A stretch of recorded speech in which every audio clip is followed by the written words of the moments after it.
First of all, I think Africa faces an identity crisis, and sometimes we do not seem to accept ourselves for who we are.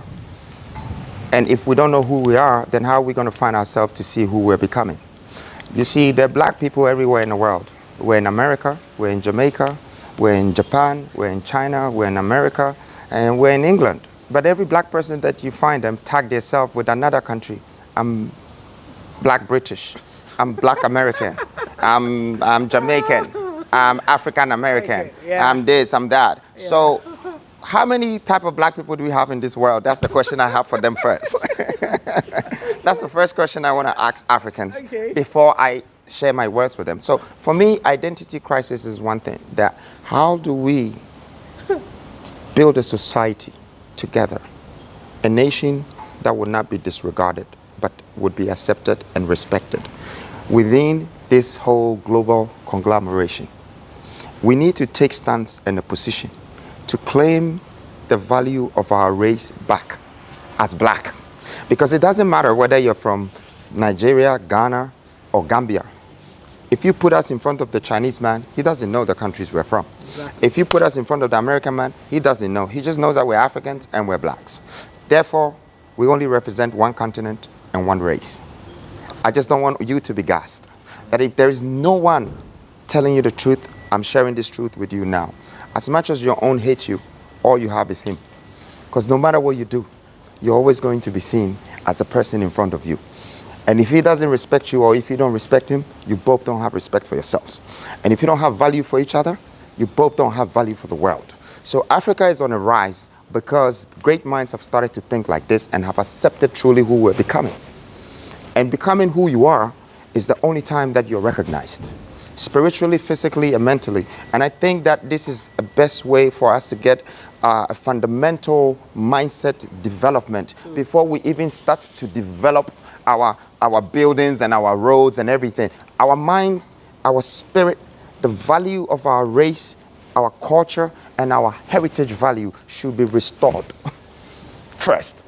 And to be able to know where we belong to in society. I'm a true African, and I represent a black man. I will never turn my back on them. There's so many of them have disappointed me. So many of them have let me down. So many of them have turned their back on me. But I decided not to, because they're all I have. As much as they don't see me, I see them. And these words that I'm sharing with Africans is because I truly want them to know that the beginning of success comes from genuineness. That genuine thinking, that genuine way of giving the best to people. Because quality should be high intention and a skillful execution. So if you have high intentions for people, you can skillfully execute everything around people.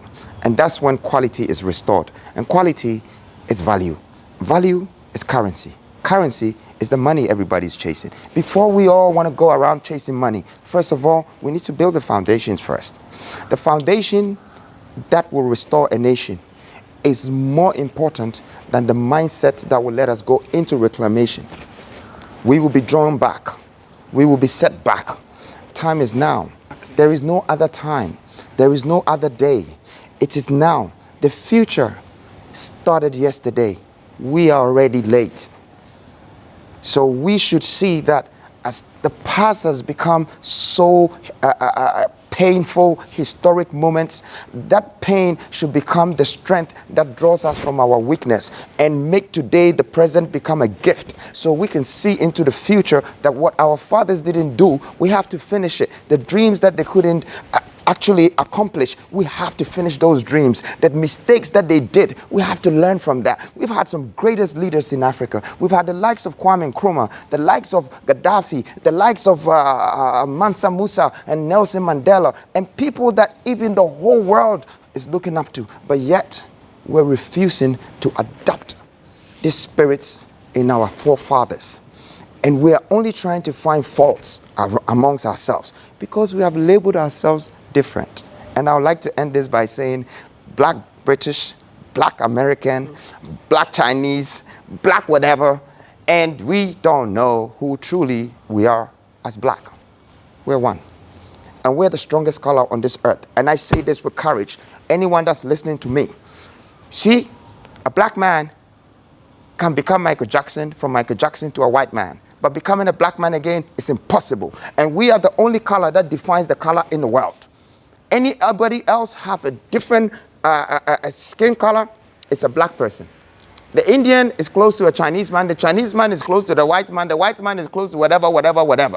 We are the only color that differentiate humanity as in different species. And that alone is a warning from God, telling us that we are something special. Are we God's chosen one? Of course. You know why? No. You know why we're God's chosen one? Black people are the most disappointing, most perpetrators, most betrayal humanity on this planet. But guess what? We are also the most people that make God feel his existence on this earth. Because we worship him in the morning, in the afternoon, in the evening, Monday, Tuesday, Wednesday, Sunday. I mean, churches, pastors are becoming the richest. But you know why? It's because we have a belief in an omnipotency, in creation.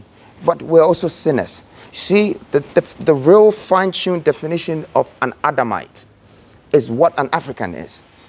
Thou shalt not, and I will. And I'll go through the pain, and I will go, and I'll suffer, and I'll still live, and I'll do it again. But you know, that's all about life. And what I'm saying right now, it's the greatest moment is today. Standing here and us sharing these words with the youth of Africa and letting them understand that this is a new beginning, this is a new Africa.